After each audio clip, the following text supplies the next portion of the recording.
Today we have a very special episode because this is my first author to make her fourth appearance on the podcast. Jaime Lynn Hendricks has been coming on the podcast since her first book, Finding Tessa, and I look forward to talking to her every single year about her absolutely crazy, twisty thrillers that she just keeps pumping out. And this year's is no different. In fact, there might be even more twists at the end than some of her other books. And it might be my favorite of hers. I don't know. There are so many that I love. But I really, really, really, really, really loved A Lovely Lie. And it takes place kind of in two timelines. So, 1999, the night of their senior picnic, Scarlett Russo and her best friend Pepper were involved in a car accident that left two of their classmates dead. Afterward, they lied to the police, protecting each other from the consequences. Then Pepper left town, and Scarlett never heard from her again. Now, 22 years later, Scarlett has buried that deadly incident deep in her mind and built a comfortable life for herself, working in a hotel on the west coast of Florida and raising her teenage son with her husband Vince. Her peace is disrupted, however, when Pepper's daughter shows up with news of Pepper's death. Zoey is 21 and studying to be an investigative journalist. She has a cryptic letter from Pepper addressed to Scarlett that alludes to the events of that fateful night and Pepper's initial intentions to get an abortion. Now Zoey wants answers about her mother's past. Who is Zoey's father? And what really happened after the senior picnic? As Zoey continues to dig into the past, all of Scarlett's buried secrets threaten to rise to the surface. And boy, do they rise to the surface. This one, like the last third of the book, is just absolutely insane. The amount of information you learn and the amount of information that just gets twisted on its head. Twisted on its head? I don't think that's the right word, but I think you guys know what I mean. So this one is just a delight to read. It is perfect to add to your summer reading list. And I was super excited to interview her with Steph. So let's get into it.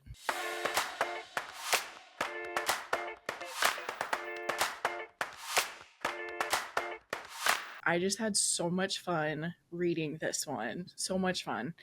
But I was wondering, what was the initial idea that you had for this one? Well, I actually wrote this book, well, the original version, before I even had an agent. So I think this was back in 2017 or 2018. It was a completely different version. The whole thing with the accident and what happened stayed the same, except for that last part, which only you guys probably know about. that last initial part of the accident, that I added later. But when I went, I'm sure you speak to writers all the time. Writing is becoming a traditionally published author is not an easy road. It is a horrible road, rife with rejection and self-doubt. So I had been trying at the point that I wrote this probably for about 4 years, 3 or 4 years, to get an agent. And just wasn't happening, over and over and over. So when I moved from Hoboken, I was living in New Jersey at the time. When I moved from Hoboken into suburban New Jersey, I was 90 seconds away from the community college for the county.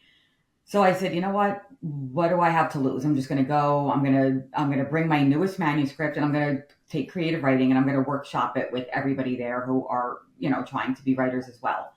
So I did that, and I workshopped a completely original version. And these kids were great. It was me and my friend Matt, who is now still one of my closest friends. We were the 40 plus crowd and everybody else was 18. So, but they were a great, intelligent group of kids who really were trying to be writers, and they really helped me workshop it. But the original version had Scarlett and Pepper, both as adults, still best friends. And it was kind of flipping. It started out with Scarlett's wedding, and she was not marrying Vince. She was marrying a different person. Vince wasn't even in the picture anymore. And Pepper was her maid of honor, and it was just going back and forth between the two of them. And then you kind of started to see where the cracks were. A lie was told here, a lie was told there, and it all started to kind of resurface. But I had tried to get an agent with that version, and I got a lot of full requests, and everything was just basically rejected. And then I finally put it away completely. I put it away completely, and then I got my agent with. I actually got my agent with It Could Be Anyone, but that one didn't come out until after Finding Tessa because publishing is weird and extra. But once I got that, and then I got the other one, and then I wrote I Didn't Do It. I was like, you know what? I wonder if I dust this one off, because at that point it was 3, 4, 5 years later, and I had learned a lot more about writing and about suspense and about thriller. And I was like, I wonder if I try to do this a different way, if I can, since I've got like the base of the story down, I wonder if I could rework it so that it actually works. And then I decided to, bring in Zoey, to have her be the antagonist, and have Pepper be dead, and have Zoey show up saying, "This is what I found out, and now I want to find out more."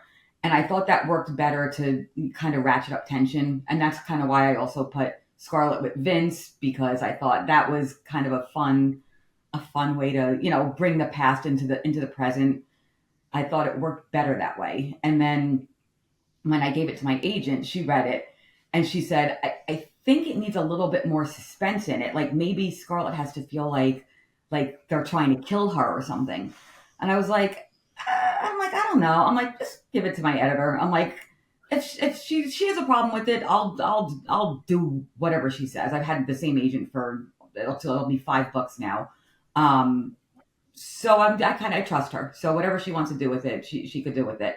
And basically, we didn't change any plot points for this one. It was just a lot of heavy editing, a little more of this, a little less of this, but there was no additional characters, no subtracting of characters, which I've had in all of my other books. It was add this, minus this, put a person here, add this.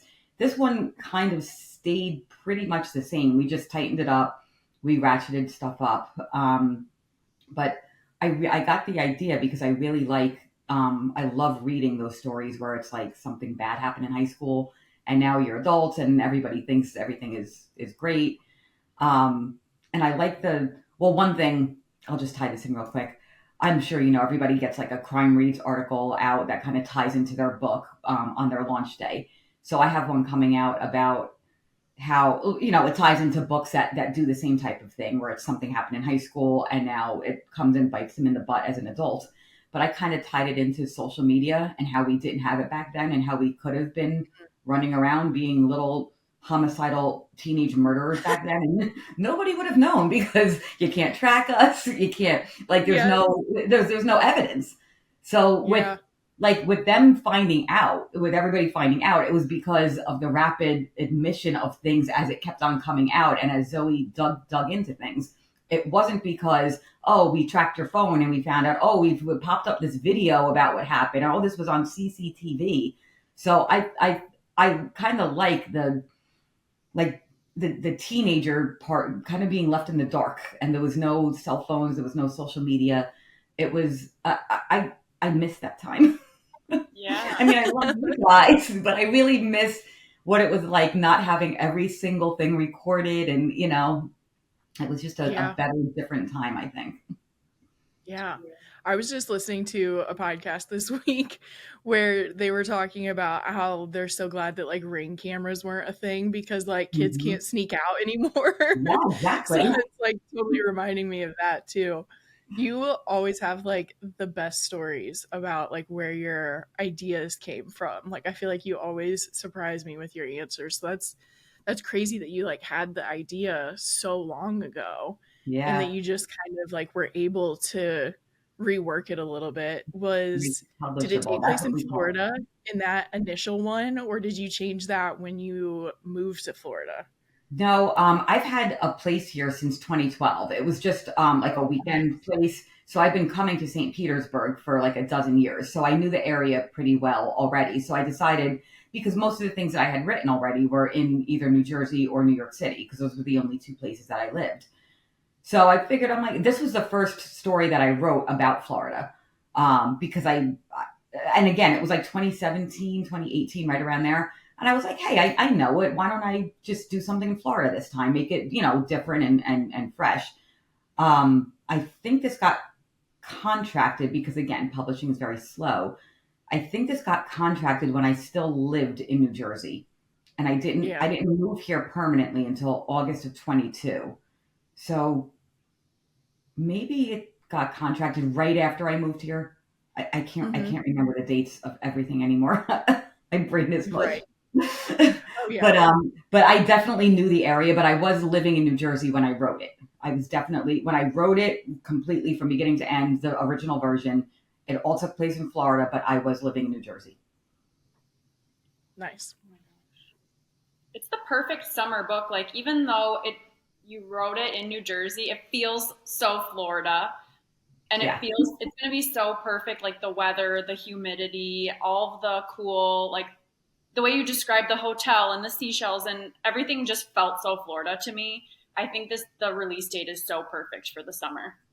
Yeah, I've been lucky getting every release I've had has been in May. So Mm-hmm. I like kind of being on that like summer beach read type. Yes. That release is great.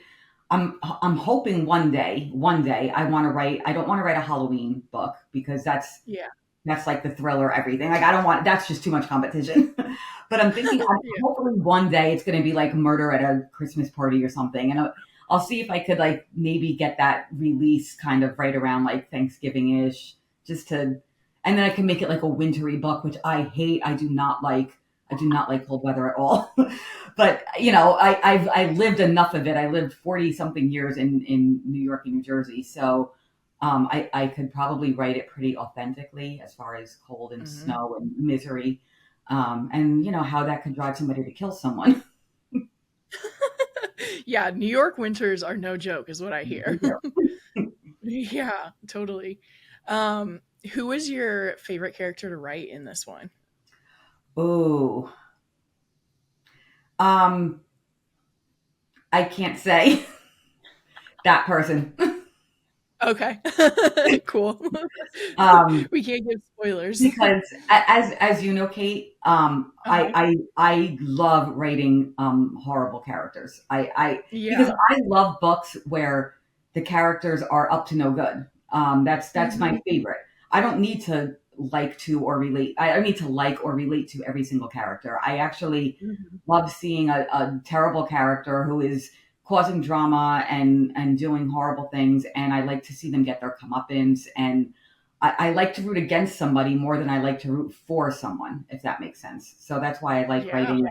That's why I like writing characters that are just kind of awful and just dramas. Crazy people. Gosh. That's probably why I It's like reading your books. So yeah, teenage Pepper. Yeah, she was great to write. She caused a Yeah. lot of drama. Mhm. yes. I felt like this was such a juicy book, and I noticed actually that some of like the friends that I've had that have read the book already that got arcs of it, that it was their first book by you, and I'm like, oh my gosh, well you have to read the rest. Oh. But was the publishing or marketing process any different for this one now that you've had multiple books come out, that maybe it's just by chance that this is some people's first book of yours, or now that you've had this is I think your fourth book, is it more widespread the marketing process? For me, well, for my publisher, I think the marketing stays the same. They send out the arcs. They contact all the trade magazines. They put it out where they can. There's no promise that anything is going to be picked up. Like with I Didn't Do It, that got a Kirkus star, which led to the New York Times like headline of the best 47 books of summer. People magazine. That one got a lot more attention just because of that star trade review. This book in particular, I think, is getting more attention on like Instagram and a lot of word of mouth with this one. For me, the marketing of this is I want to say easier, but that's because I've built so many relationships over the past like 3 or 4 years with so many bookstagrammers and podcasts and stuff that that is just that my publisher just doesn't do. I mean, my publisher's great with that, but like I can't go to the New York Times and say, "Hey, read this." Like that's what my publisher has to do. But I feel like I formed so many relationships that I consider so like hundreds of bookstagrammers I consider like my friends. So many of them are going to come to Thriller Fest, and I just want to hug everybody. And like I just love that I have this relationship now with so many people who thankfully do love the book. I mean, that's wonderful. Nobody's under any obligation to even like anything I write, but so many people seem to love this one. This is this is my favorite too. It's very, very twisty. I think there's so many twists in this one. My husband's favorite is still Finding Tessa. That's still his favorite, but this one is definitely mine. But I think that the marketing and publicity for this one is, I think it gets easier with every single book, but this one again, because it's been so well received so far, fingers crossed, I'm sure there's going to be, once it goes wide, people are going to be like, I hate this book. This is the worst thing I ever read. And that's fine. That happens with everything. It is what it is. You want to be an author, you're going to have to take those lumps. And, that's not fun, but it happens. Right. But I've been lucky. I've been blessed just to make so many great friends and great connections in the whole Bookstagram community. So I feel like I could do a lot of stuff myself now, which is kind of cool. Yeah. Yeah, that's really cool. You mentioned you kind of like, so like this was an idea that you had previously and you kind of reworked it. So did you do anything different with your writing process for this one? Like, did you approach it, or like, how did you kind of approach it differently? You mentioned that you like knew a little bit more about writing at that point. Yes. It was easier to rework this one because I think the original version that I wrote, the original one, that was the fourth manuscript that I wrote. I got my agent with the fifth. So this one, the original one, was definitely better than the first three that I wrote. So I kind of felt like I had the basics there. So then by the time I got my agent with the one that was right after this one, so I had already learned a lot, moving up. Reworking this one was easier because I felt like it was laid out a lot, but like, look, let's be honest. That first manuscript I wrote, I cannot rework it. It was not good. I mean, it was the very first thing I wrote. I thought it was great. My mom thought it was great. My friends thought it was great. No. I look back at it now and I'm embarrassed I tried to get an agent with it, but it just was not good. It was not written well. It was not good. But I feel like by the time I got to this one, it was written well. It was better. It was definitely better. So reworking it, I kind of had all the fundamentals because at that point I had a bunch of books professionally edited by my editor and by my agent, and those are professionals, and I learned a lot from them. I learn a lot from my editor still when she's like, do this instead, move this, put this scene here. I'm like, you're right. So I constantly learn from her. So having had professional editing already that I took to heart, I applied that when I was rewriting this one. And I feel like that really, really, really helps because I kind of went through it quick. I think I rewrote the whole thing from beginning to end in like under 3 months. So, wow. And then I gave it to my agent, and then she gave it to my editor, and then it got contracted. So it was a much faster process for this one. I don't know if I could rework anything else. I don't have anything else that I would really want to. I mean, I do have one that I keep trying to rework, and I can't.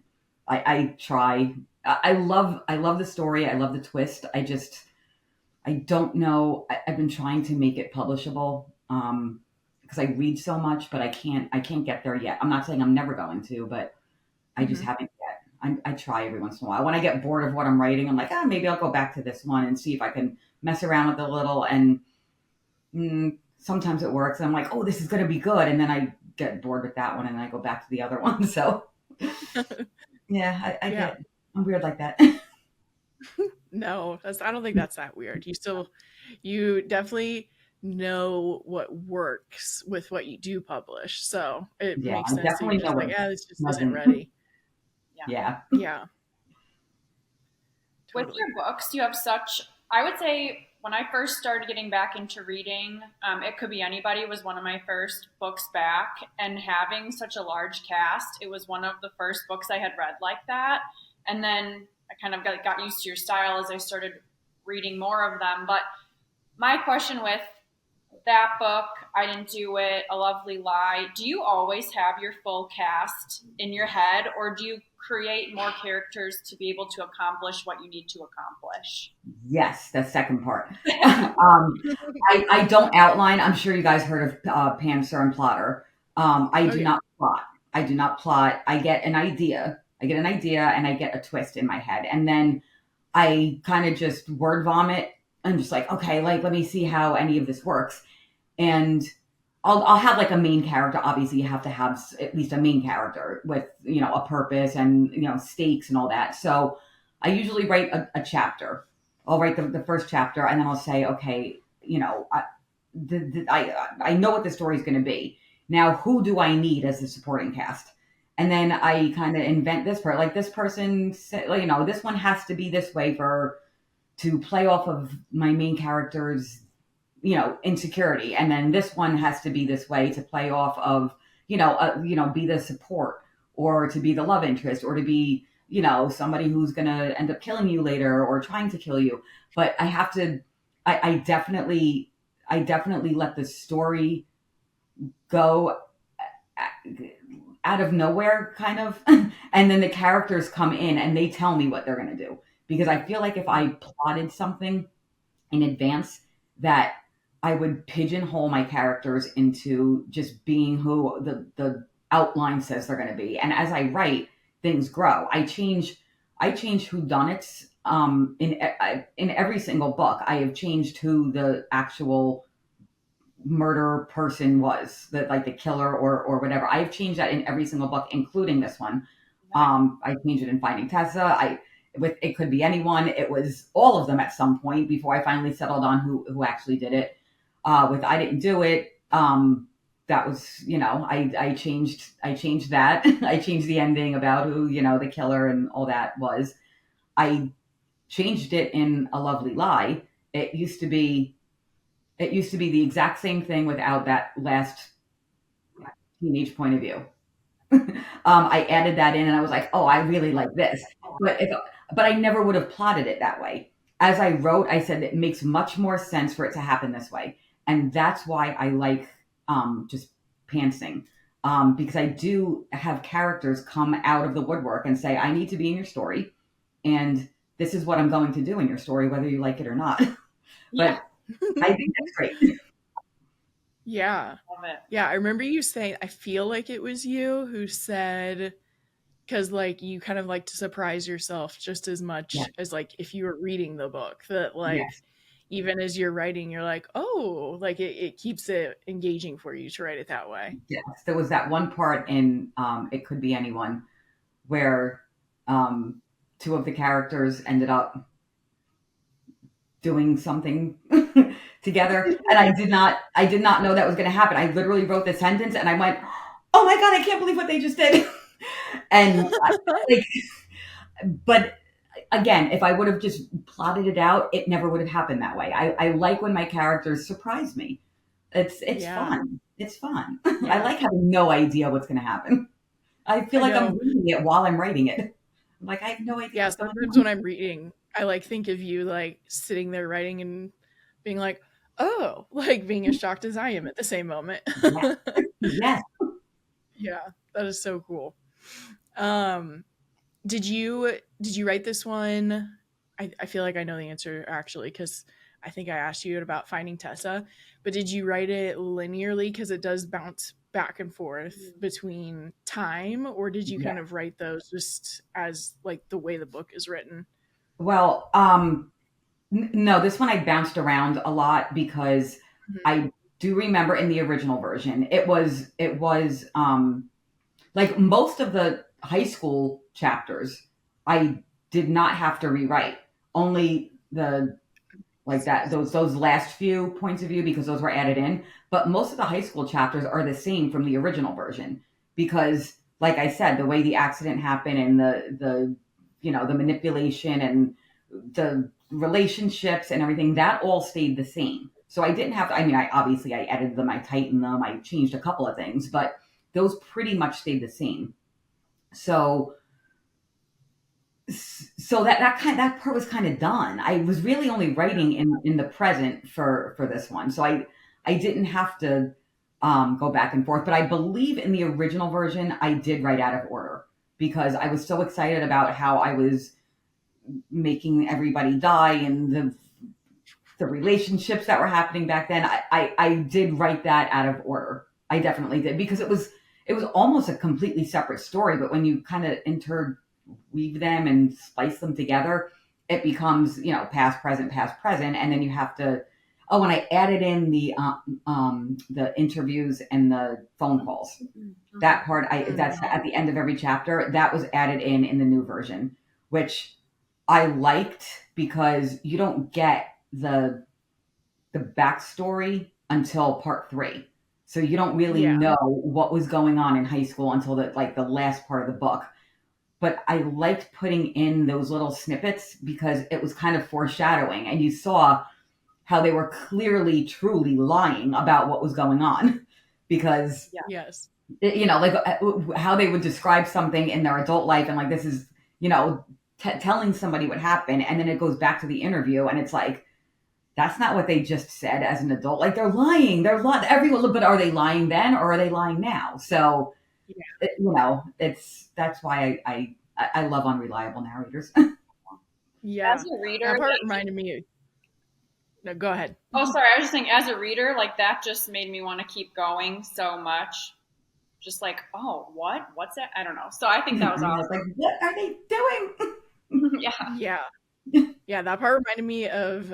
I'm going to talk about it again, The Affair, season 1, where it's similar, where you get those police scenes at the beginning of each episode, and you're like, this isn't lining up. I did not even think about that, and season 1 was the best season of that entire show. I liked the last season too, but season 1 was the best, and I didn't even think about that, but I love that. I love that comparison. Thank you. Wow. My head is this big now. I love that. Yeah, when I was reading it, I was like, this is one of my favorite structures to read with a book like that. Yeah. Agreed. Mm-hmm. Yeah.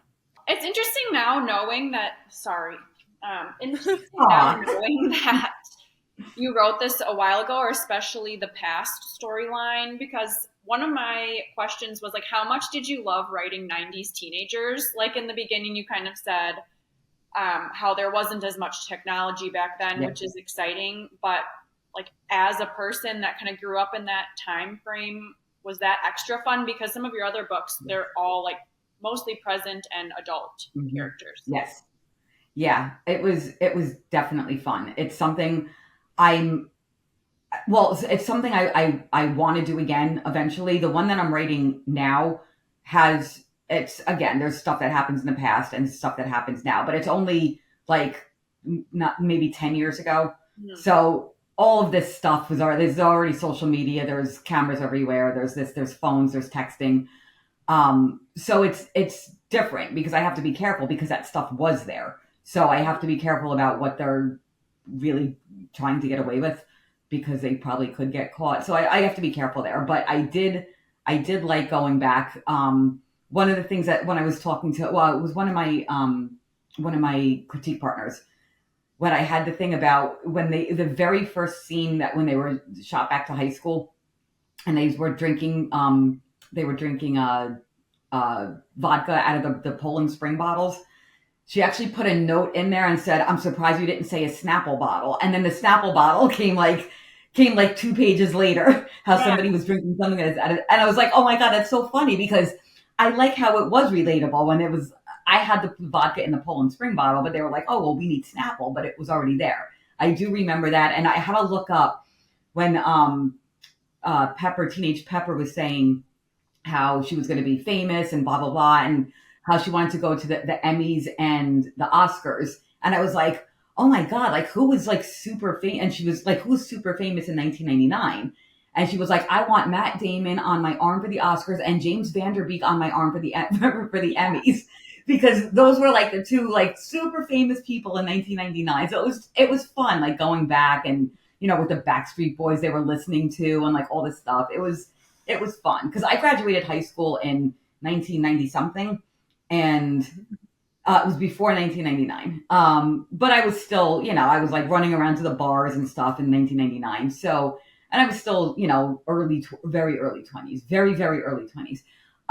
But it was fun kind of going back and revisiting that whole era, Again, I miss it.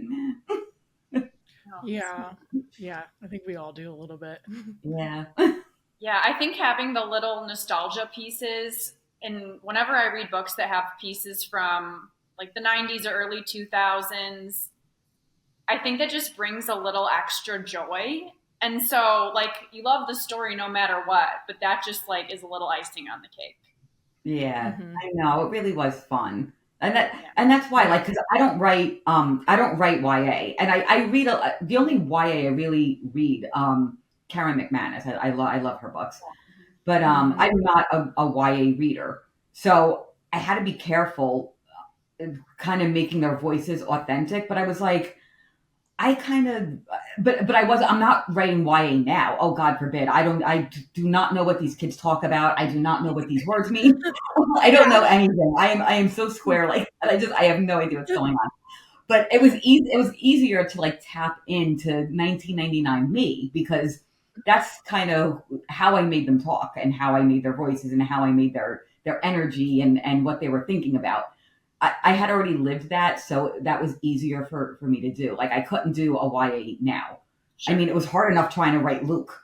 And I didn't even give him a point of view, but just having Luke, Scarlett and Vince's teenage son, that was just hard enough trying to tap into what do kids do nowadays. So I was asking my friends who have like, teenagers, I'm like, what do they do? Like, are they always gaming, or are they like, what do they do? And they were like, just give them sports, have them involved in this. We spend every weekend doing this and that. I'm like, all right, that's fine. That's easy. Yeah. But I didn't make him. I've never asked about covers, but I loved the cover for this one so much. You have so many cool covers too. But do you like what amount of like input do you have? There we go. There it is. I love this cover. A lovely cover. That's what it yes. I missed an opportunity to say that. Yeah, this one is great. They usually put out a few different covers that I get to choose from. Right. Or I get to look at, and then it's a kind of a combined thing with like marketing and publishers and editors and everything. This time I only got this cover, and it was basically like, here's your cover. But I did give my editor beforehand, I gave her a few covers that I absolutely loved, and said, can we kind of make it atmospheric like this, that kind of ties into the story. So I guess when she was having the meetings with trying to get the cover done, she probably said, we want to capture something like this. And they did a fantastic job. I mean, this is the story. Is it not? It is. Mm-hmm. I mean, it's so good. Oh God, every time I look at this, I'm like, I love it. I love it so much. It's so good. It's creepy. I love the red sky in the background. I just the headlights. It's so good. So I think for my one coming out next year, that one's going to be hard to even envision a cover right now, because it's such a wacko story. So I think over the next 6 months, I really got to start paying attention to something where I'm like, oh, that could work, and then just kind of capture the covers, and then just be like, all right, maybe mix up these 6 and try to find something like this, and hopefully it'll work out as well as this did, because I really do love it. I really do. I do too. As soon as I open it, it's like, here is your cover, and I'm like, oh God, it's only one, and like, you had to see my face. I was like, oh my God, this is beautiful. Yeah, it's so cool. I'm sure it's so easy to prep for something like, okay, here we go.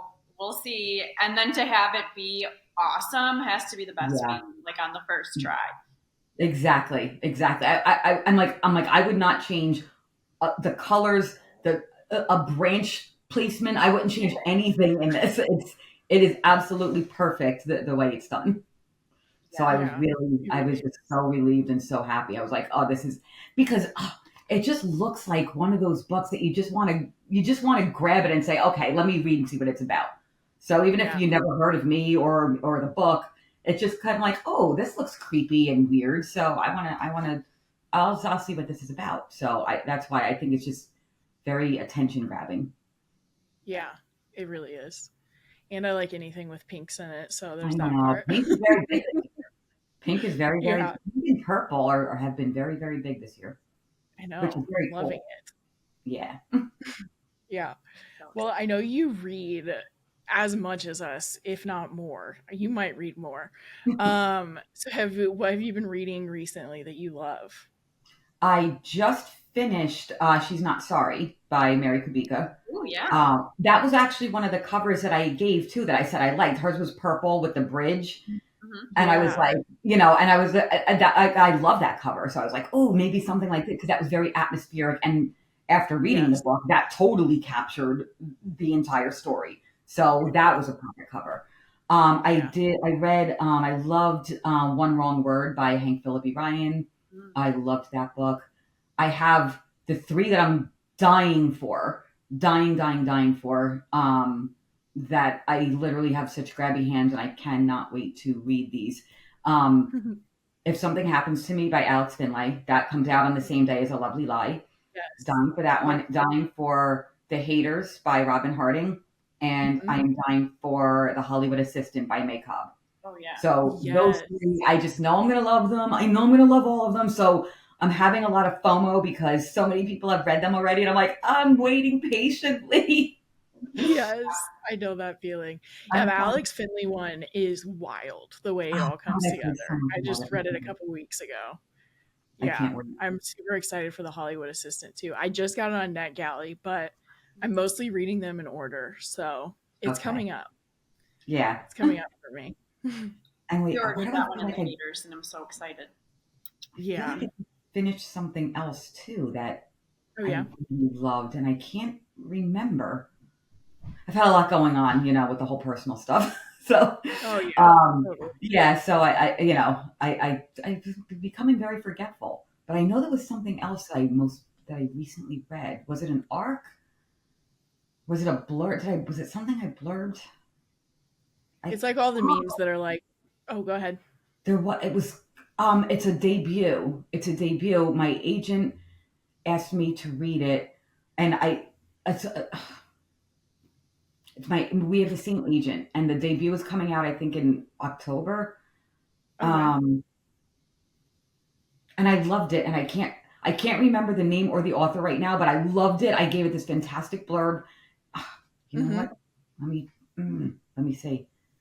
It's Oh like my those god. memes that are like the second you finish a book, you like forget everything about it except whether you loved it or not. Yeah, and that's the thing. Yeah. I definitely loved it. Hold on. Yeah. It's like, oh, here it is. It's right here. The author is a murder. It's A Murder in Zion, and the author Ooh. is Nicole Maggi. Okay. So yeah, when that comes out, ooh, yeah, I loved that one. That was a good one too. So I'm adding that to my list. Yeah. yes, I I'm gonna Yeah. will. We'll hook you ask guys you. up too. Have her on. It's a debut, so we gotta uplift our debuts. Yeah. Ooh, yeah, and that one has a cool cover too. Yeah, that Oh, I looks didn't see fun. the cover yet. It's very I just pulled it up on Goodreads. Oh, It's like a woman with a backpack walking through the yep. water with Oh, like yep. mountains. I did see it. I did see it. I Yeah. did see it. Yes, Yeah. and that encompasses the story very well too. And actually, she's not a debut. She's written YA. This is her first adult. Oh, Oh, okay. okay. Ooh, that Yeah. was So, a cool cover. but it was like you'd never be able to tell that there was no YA ness about it. Mhm. It's very, Yeah. very good. Very, very well, That's really cool. very atmospheric.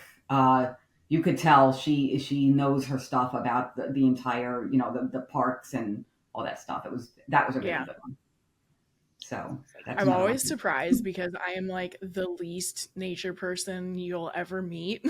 And then sometimes people write books though, and it like I love the fact that it's taking place in it because the way they write it is so like you're saying like atmospheric, and you just like have a really strong sense of place even though I only go outside to walk my dogs. So I'm sure I'll love it. Well, it's normally like, because now it's like getting toward the end of May, so it's normally 90 degrees Mhm. by like 9 a.m. So I like to go Wow. from my door to my car. I try not to be outside as much as possible right now, unless I'm like jumping in my Yeah. pool. But yeah, it gets kind of miserable out there. So I hear you. Yeah. That's really hot. Well, so funny you Well, brought up She's Not Sorry because I'm in a book club and we got that widget for an arc to read. And then that was like my first time ever being on NetGalley. And A Lovely Lie will always be memorable to me because it's the first book I ever requested and got approved for. And it was the most Oh, exciting feeling. And knowing that it was your book and I love all your books. So I was just like, this is the coolest experience. And I was so glad it was that book. And then it oh, was amazing. So that will always hold a thank special you. place in my little reader heart. Oh, yeah. thank you.